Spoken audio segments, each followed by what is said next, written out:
Cess. ఈ cess అనే పదాన్ని మనం పబ్లిక్ ఫైనాన్స్లో, ముఖ్యంగా ఎకనామిక్స్లో బాగా వింటూ ఉంటాం. ఉన్నట్టుండి హఠాత్తుగా కేంద్ర ప్రభుత్వం ఈ సెస్ని ఎందుకు తీసుకొచ్చింది చూద్దాం ఈరోజు వీడియోలో డీటెయిల్గా. Let's get into the video. Hi friends, welcome back to Anu Hevadika. మళ్ళీ మీ ముందుకు ఒక ఇంపార్టెంట్ వీడియోతో వచ్చాను. మనకి ఎకనామిక్స్లో పబ్లిక్ ఫైనాన్స్ కాన్సెప్ట్ చదువుతున్నప్పుడు ఆ కాన్సెప్ట్ చదివిన వాళ్ళకి బాగా తెలుసు. సెస్ అని ఒక వర్డ్ కనిపిస్తూ ఉంటుంది. ఇది స్పెషల్ ట్యాక్సెస్ అంటారు. Special taxes imposed by the government on developmental schemes. ఏవైనా ఒక డెవలప్మెంటల్ స్కీమ్స్ కానీ వేరే తెచ్చినప్పుడు పర్టికులర్గా ఆ స్కీమ్ పైన మనం ట్యాక్స్ వేస్తూ ఉంటాం, ఆ పర్పస్ పైన మాత్రమే. దాన్నే సెస్ అంటారు జనరల్గా. ఇన్ఫ్రాస్ట్రక్చర్ డెవలప్మెంట్ కావచ్చు, వేరే ప్రాజెక్ట్స్ కావచ్చు. ఇప్పుడు కంట్రీస్ లైక్ యూకే అట్లాంటి చోట్ల ఎడ్యుకేషన్ పైన సెస్ వేస్తూ ఉంటారు, హెల్త్ పైన సెస్ వేస్తూ ఉంటారు.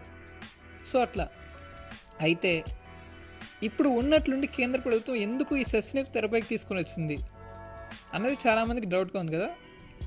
సో మనకు తెలుసు, ఈ పాన్ మసాలా వీటన్నిటిపైన 40% జిఎస్టీ స్లాబ్ వేశారు. అంటే మనకి టోటల్ జిఎస్టీ స్లాబ్స్ ఇంతకుముందు 4 ఉండేవి, 5, 12, 18, 28. ఇప్పుడు 2 స్లాబ్స్ మాత్రమే ఉన్నాయి. ఏంటి? 5, 18.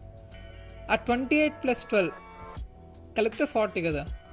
సో ఈ 40% స్లాబ్స్ని వీటిపైన, లైక్ మసాలా వీటన్నిటిపైన వేశారు, పాన్ మసాలా వీటిపైన. సో ఇప్పుడు ఆ 40% స్లాబ్స్తో పాటుగా సెస్ను కూడా వాళ్ళు విధించబోతున్నారు. సెస్ అంటే ఏం లేదు, సింపుల్గా ట్యాక్స్ ఆన్ ట్యాక్స్. ఆల్రెడీ మనం వేసిన గూడ్ పైన మరొక్కసారి ట్యాక్స్ వేస్తే దట్ ఈస్ కాల్డ్ సెస్. ఈ పర్పస్లో మనం ఇందాక చెప్పుకున్న సిమిలర్ కేసు ఏది, డెవలప్మెంటల్ ప్రాజెక్ట్స్ కానీ వాటిపైన కూడా అంతే. వాటిపైన ఆల్రెడీ ట్యాక్స్ పడుతూ ఉంటుంది, కానీ మళ్ళీ స్పెషల్ ట్యాక్స్ వేస్తారు. ఎందుకంటే అది జనాలు యూస్ చేసుకుంటున్నారు కాబట్టి అక్కడ యూస్ చేసుకున్న వాళ్ళకి ఆ ట్యాక్స్ అనేవి పడుతూ ఉంటుంది. ఇది ఫ్రెండ్స్ సెస్ గురించి. ఇంకా ఇట్లాంటి ఇన్ఫర్మేటివ్ వీడియోస్ కోసం మా ఛానల్ సబ్స్క్రైబ్ చేయండి, మాకు వీడియో కింద కామెంట్ చేయండి. అదేవిధంగా మా వీడియోని లైక్ చేసి షేర్ చేసి మరింతమందికి రీచ్ అయ్యేలా చేస్తారని కోరుకుంటున్నాం. ఇది ఫ్రెండ్స్ ఈరోజు వీడియో.